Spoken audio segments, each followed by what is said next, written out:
I hit top 500 in the world at Marvel Rivals, and here are the 10 things that I learned along the way that you can use to climb just as easily as I did. Regardless of whether you grind tank, DPS, or support, you can 100% climb very easily to high elo if you follow these 10 tips, but it says that less than 10% of you are subscribed to this channel. So if you've been watching consistent videos about Marvel Rivals and you want to get better, I will help you do so. All you got to do is press that subscribe button. We got a lot more great videos coming very soon. From positioning guides to tier lists to advanced tips and tricks and more, you're going to want to press that subscribe button right now, and let's get into the video. Now, the first thing I learned is that being overly flexible by default can actually be a trap that hurts your development and your ability to climb. So one of the most common things I see is that players are often forced to flex. They're forced to fill. They want to play one character, but they're forced to fill because then their team composition is awful or terrible, right? But this is actually the wrong mindset that is going to prevent you from climbing. Let's first start off with your idea of the perfect composition. What is that even? Is it 2-2-2? Well, I'll tell you that I won tons of games that did not fall in the 2-2-2 camp. I've had 4 DPS, 3 DPS, I've had 3 supports, I've had any combination that you could think of. So right off the bat, you automatically defaulting to filling, quote unquote, when you're trying to fit this perfect 2-2-2, I think is the wrong mentality, because you're automatically trying to fit a composition that may or may not even be the right composition. And one of the things that I think is really detriment to you actually climbing and carrying games is playing the characters that you are not great at. And really, you should default to the character that you think you can carry on the most. Whatever that character is, whatever role that character's on, you should be locking that character right at the start of the majority of your games. This doesn't mean that you will 100% play this character, I will say that, but it does mean that you're gonna at the very least try to make this character work, even if the composition doesn't look perfect. There are gonna be some times where you swap, and we'll get to that in a bit, but you're not going to automatically swap at the smallest inconsistencies in what you think is the quote-unquote perfect composition, because then you'll just be swapping forever, and you're never gonna play your carry characters, and that is not gonna get you the rank that you want. Now, does that mean you never swap? Absolutely not. This is when I want you to swap. When you are underperforming and not getting value out of your hero for any reason at all. This means that if you're not pulling off good plays, good ultimates, getting kills, making value in some way, and doing that consistently, then you should be swapping. If you're not able to go out and perform and get some form of value, generate some form of an advantage for your team consistently, then you should be swapping off your hero. This means, let's say we get a random lobby and I just lock like a DPS that I really like to play. And maybe we have 4 DPS, 1 tank, 1 support, whatever. And if I can go out and I can get kills, I can carry a fight, I can get us that first point, then I can keep it going. I can play what I want to play. But if we go multiple fights in a row, I'm not generating any value, and it doesn't matter if I'm doing the most on my team. If I'm literally doing nothing, you have to be real with yourself about how much value you're actually getting. Everyone could be getting no value, but if you are also getting no value, then you need to swap. The idea here is that you give yourself the opportunity to carry, perform, be the difference maker. But if that doesn't work, then you need to be real with yourself and say, okay, I need to be the one to bite the bullet here and swap and change, because otherwise I'm just going to be the one throwing this game. And you could say, hey, everyone else is stubborn with their egos and I'm going to be stubborn as well. But I promise you that you're setting yourself up for failure here. But with all that being said, it's not enough for you to just swap off of your main role onto another role if you cannot play those heroes. That's why you need to have at least one hero in the other roles that you can play reasonably well, so that in those situations where you're not getting value, your team needs something, no one else is swapping, and you have to absolutely swap after you tried to carry the game on your main, that you are not a liability on the thing you're swapping to. I've had several examples of games where I was popping off on DPS, I did a lot in the game, and I had another third DPS that was really struggling, and they knew that they were struggling, and they tried to swap the tank, but they didn't know how to play the tank, and they were throwing, and they would even type, sorry I threw, I don't really know how to play tank. But the thing is, they were not getting value out of DPS, and if they could just play a reasonable tank there, we would have won that game very, very convincingly. But because they couldn't, they were actually more of a liability and threw the game because they swapped. It would have been better for them to not swap at all, but they put themselves in that situation because they were unwilling to learn one of the other roles to flex to. Something I've been doing recently is actually grinding a tank account and primarily playing Thor, because I know my Thor is not good enough to play on my main, but I want it to be good enough so that I can play Magneto and Thor, depending on the composition, and I can flex with those characters when I'm not getting value on my DPS, and then I can actually flex to a good tank, so I'm not even gonna be a liability. I'm gonna be a net positive when I have to flex in these situations. Now, the second thing that I learned is just how powerful ultimates are. Like, we all know how great ultimates are in Marvel Rivals, but they're so strong, especially some of them require you to make entire game plans around them. Like Luna Snow's ult, for instance. This is an ultimate that is gonna neutralize most ults and then give their team an advantage to flip the fight. And if you don't make a plan around this, then your ultimates are not gonna get any value. You're not gonna be able to win team fights, and in general, you're gonna lose just straight up to Luna Snow. Now, what do I mean by making a play around an ultimate?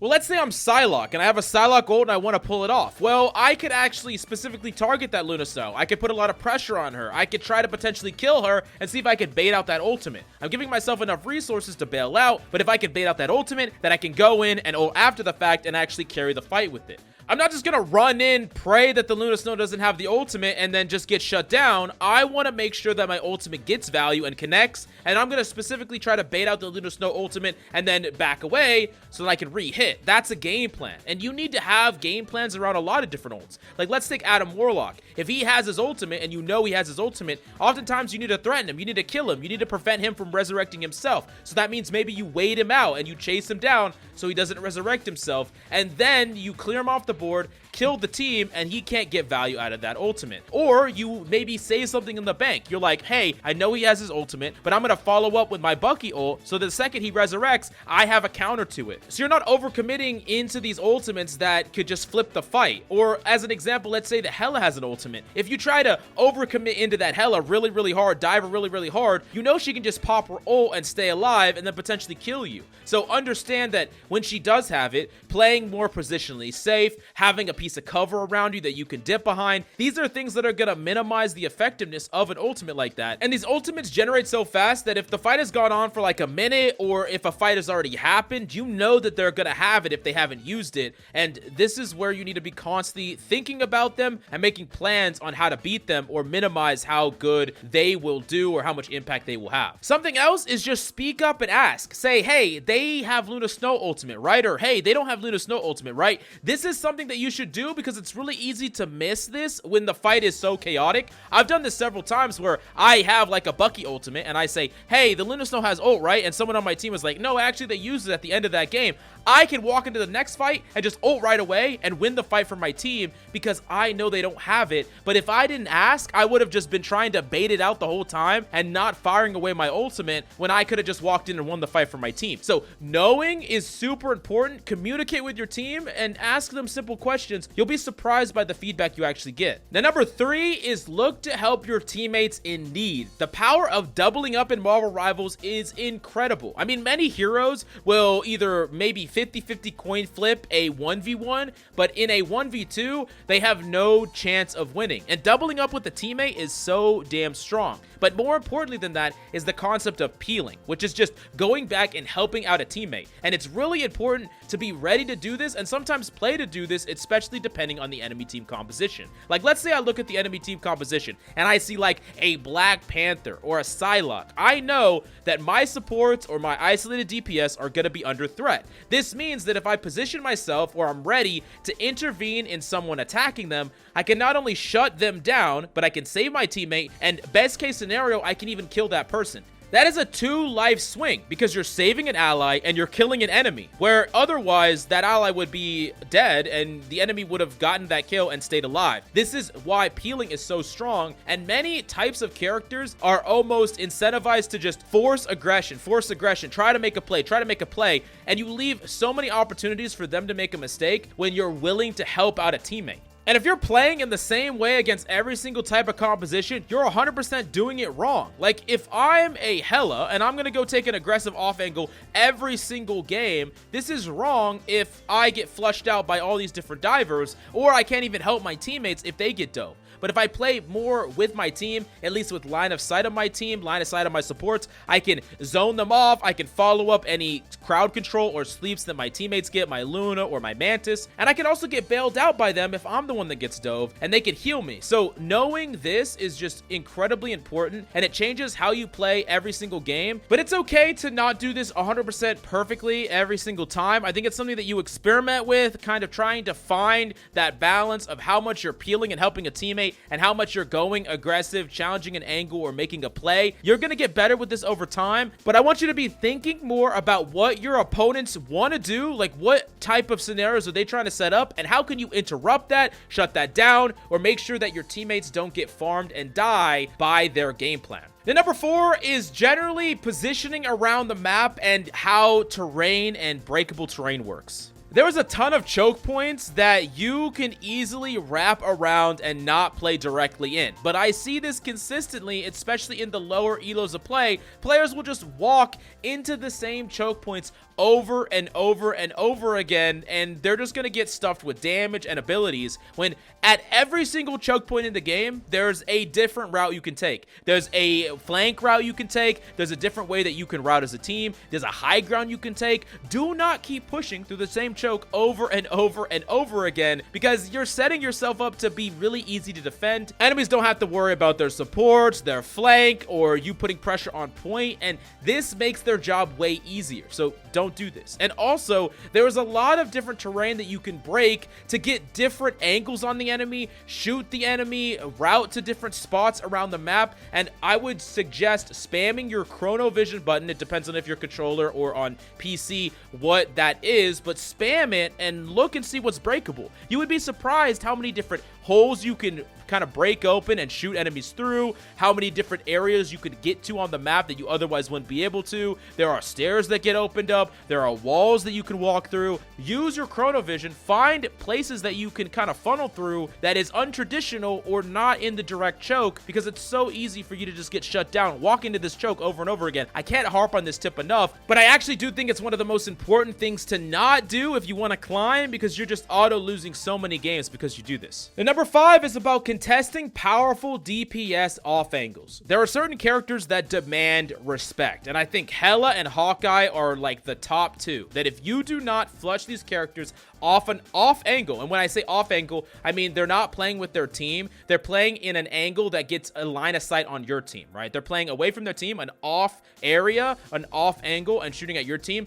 These characters need to be forced away. See, they're not playing with their team, so it's harder for them to get healing and resources, but if you put pressure on them, you shoot them, you push up to them as a tank, you put pressure on them as a diver, they have to leave and get off this angle, and you have to get them off the angle, because if you allow them to stand there, if you ignore them, they're going to kill your whole team. They're going to shoot eventually, like let's say a Hawkeye, right? If you give him 3 shots, he might get a kill if he's cracked, or he might kill nobody. But if you give him 15 shots, he will 100% kill at least one person. He's probably going to kill your entire team. This means that you need to minimize how many shots he gets to take on that angle for free.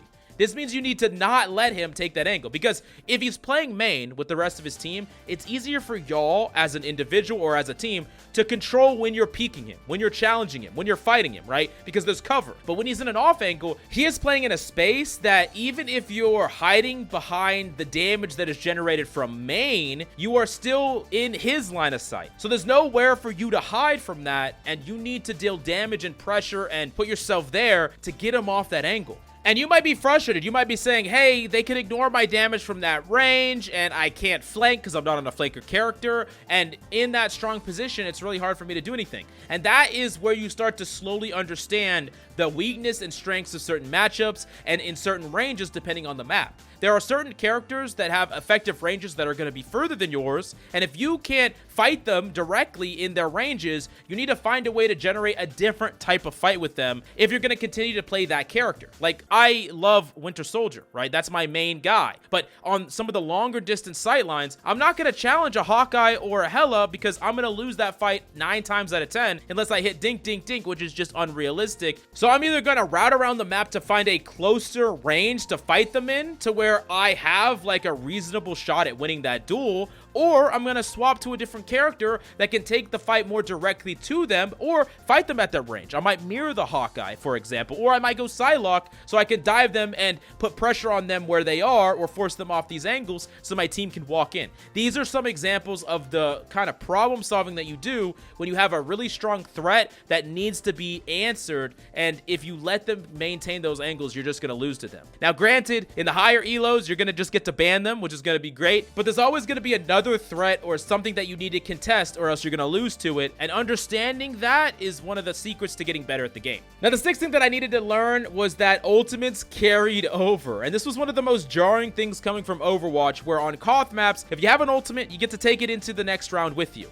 This means that you need to be thinking about how you're using your ultimates even in a game or a round that you're winning or even definitively losing. Like, as an example, if you can take that point and win that map without using any ultimates so you have them in the next map, that is great, but you got to be really careful here because it's better to use all your ultimates and win than not use any and lose. You need to make sure that you're investing enough so that you can definitively win that map, but if you don't invest enough and you think, hey, I'm going to save it, and then you lose that map, that's terrible. So you need to find that happy medium where you're investing as much as you need to win, but ideally not more, but I would err on the safe side a bit and then get better with it over time. In addition to that, if you're going into a fight that is going to be really, really hard for you to win, very unrealistic for you to win. Let's say the opponent has 99 and y'all only have 5%. You walk into that fight with 6 ults. Sometimes you need to be like, I need to save my ultimate because if we're going to win this, right, I'm going to need to make sure that our whole team doesn't dump our ultimates right here. Because let's say you dump all your ultimates right there, you finally get the point. What are you going to do when your opponents hit their ultimates the next like 20, 30%, right? They're going to come back and take the point from you. You used all your ultimates. Now you lost the point. You lost the round. That's really, really bad. But if you want to actually win, you need to conserve your ultimates. And worst case scenario here, maybe you lose that fight, but you get to carry it with you into the next round because you decided to save. And if it took y'all all 6 ultimates to win that fight anyways, you weren't going to win that round very realistically. So learning that or thinking about it in that way means that you need to kind of think about the economy over the whole game. How many ults is it going to take for you to win a fight? How many ults can you invest in a fight and win it so that you have more ultimates in the preceding fight? If you want to go from 0% all the way to taking that round, you can't just blow your entire ult load in one freaking fight. And on the flip side, sometimes when the fight is unrealistic to win at all, it's better for you to just save that ultimate and take it to the next round, set up the next round with an ult advantage, win that point definitively with ultimates, and then potentially snowball from there. This is also why when you walk into the next round, you need to be thinking about what ultimates did the opponents use and what ultimates do they have. Because you don't want to walk right in to a million ultimates that could just shut you down out of nowhere. Doctor Strange ult, freaking Psylocke ult, freaking Bucky, Armed and Dangerous, all these ultimates can just snowball your entire team and kill y'all if you're not prepared for it. So thinking about these in between rounds can be a way that you kind of plan to beat them and have a game plan. We once again visit the game plan idea, but it's important so that you can actually still overcome ultimates because you know exactly what's coming. The number 7 is note the game plan of your team. Every single player is going to walk out of spawn with a certain objective, and ideally you would like to double down on that same objective if at all possible. So like as an example, let's say that you have a certain dive character. Let's say it's like a Black Panther. If you can double down on his aggression by playing a dive DPS yourself or a dive tank yourself, then you can execute his game plan better. Like, think about it this way. If y'all are diving the Luna, she has 1 sleep. She doesn't have a million. So if she sleeps one of you, she can't sleep both of you, and she dies. But if only one of you go, while the other one of you is doing something completely different, then you're not creating that break point that they cannot solve. Because as a general rule of thumb, what you're trying to do when you develop a game plan in Marvel Rivals is create more problems than your opponents can realistically solve all at once. It's kind of like in your life where, hey, you have some money saved up. Oh, your car breaks down. Okay, you can solve that problem. But imagine your car breaks down, your freaking house catches on fire, your computer like freaking malfunctions, and your deadbeat uncle starts ringing you up asking for money, like all at the same time. You can't solve all those problems all at once, and it's typically too much to solve where something's got to give, and that's when the real hard problems happen.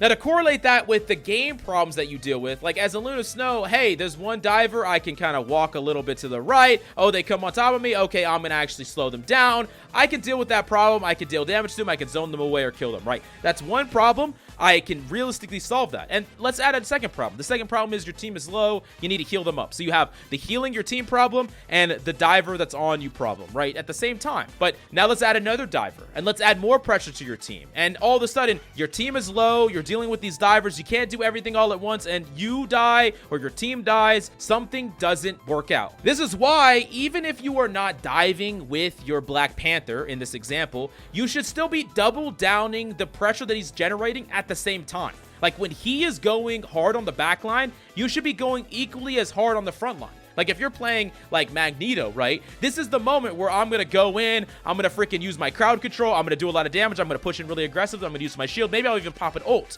right? I'm doing all this simultaneously to my Black Panther going in the back line. Because these are the times where even if my Black Panther doesn't kill the back line, the Luna Snow, whatever, those characters have to put him at their front face of attention, right? They cannot help their front line. So I'm compounding the pressure and creating more problems at the same time. But if the Black Panther goes in and I'm just kind of just chilling in the choke and I'm not pushing forward, and then my Black Panther just runs out and then I start putting pressure. Well, I'm putting pressure now, but now my supports are trying to help my Black Panther, and at the same time, their supports can help their front line because the Black Panther's gone. You see how a misstep in this plan or not understanding what your teammates are trying to do is going to prevent y'all from creating more problems than your opponents can solve, and it's going to kind of feed them one at a time where it's really easy to deal with these problems, and that is going to be the thing that prevents y'all from actually winning the fight rather convincingly. Now, these last three are simple but true quality of life tips if you just want to have better quality games. Number 8 is that day queues are going to be 10,000% better than night queues, and I've actually experienced both.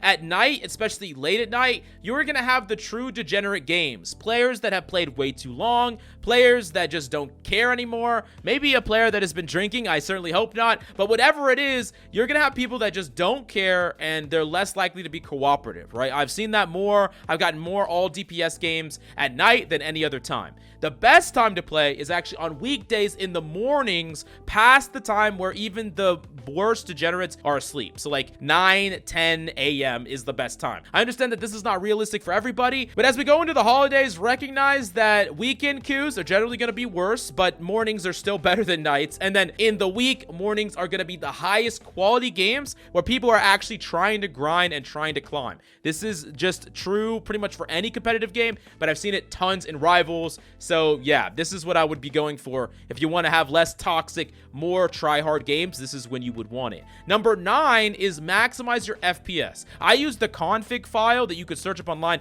Marvel Rivals config file, that makes it so that the game looks really ugly, but at least it plays well. Pretty does not matter if you're losing or lagging. Like, make the game ugly if you can make your game run better. And I understand that not everyone runs into these problems, but I would say that in general, you want as high FPS count as possible. It's going to make the game run smooth and feel better. So any amount of settings that you can downgrade to make it so that the game is like playing smoothly and having high frames is going to be just a really, really big deal and really, really important. Marvel Rivals has a lot of stuff going on, especially with ultimates and Doctor Strange portals and everything under the sun. So making it so your game doesn't lag in these chaotic moments can be the difference between winning or losing a game. So yeah, make it as ugly as you can deal with and grind the game from there. And then number 10, and this is something that I wish I would have done, I mainly soloed to hit top 500 by myself, but once I duoed, it was so much better. I realized that every person I was running into at high-ish elo was at least duoing, often trioing, and me soloing made it like a lot worse on myself, a lot harder on myself. It would have been way better if I had someone to rely on, someone to trust. Another thing about duoing is you can hold each other accountable, so no one is like allowed or permitted to feed because y'all have high expectations for each other, and that's gonna allow y'all to get better as long as both of y'all are open to constructive criticism. On top of that, you can make sure that y'all are playing different roles or heroes that synergize, so you can make sure you're on the same page like we talked about back in the tip 7 in this video. Now, you can still climb in solo queue like I did, but I would only suggest solo queue if you are incredibly flexible. Like, if you're confident in your tank, DPS, and support, and you're willing to play all three, and you know that you can carry on all three, I would say solo queue is your best bet. Me being lacking in the support category and slightly less flexible in the tanking category meant that I would have probably had a much better time duoing at the very least, until at least I get more flexible so that I can solo carry easier and kind of be the missing piece my team needs. So the more flexible you are, and good while flexible, the better solo queue is, but the less flexible you are, I would highly recommend duo queue. Now, all that being said, you want to find the right duo and not a random one. If someone is toxic or passive aggressive or doesn't respond to any sort of criticism or feedback, they're not the right duo for you. Ideally, you find someone with a similar mindset that wants to climb, wants to improve, and is willing to talk with one another while keeping the vibes up. If you have someone that is toxic, blaming you all the time, or just immune to criticism, you're reducing the variance that you get in your game of randoms, but increasing the consistency of a bad teammate, because that teammate is the one you're duoing with. So yeah, if you need to find that duo partner, I would highly recommend checking out my Discord down below, where we have a lot of like-minded individuals. Join it down below and become part of one of the fastest growing Marvel Rivals communities. But if you enjoyed the video, definitely smash that subscribe button, and I would really appreciate it. We have a lot of guides coming soon, so I really hope you learned something in this video, but there's more coming. Definitely stay tuned till then. Thank you so much for coming by. I hope you enjoyed the video, and I'll see you next time.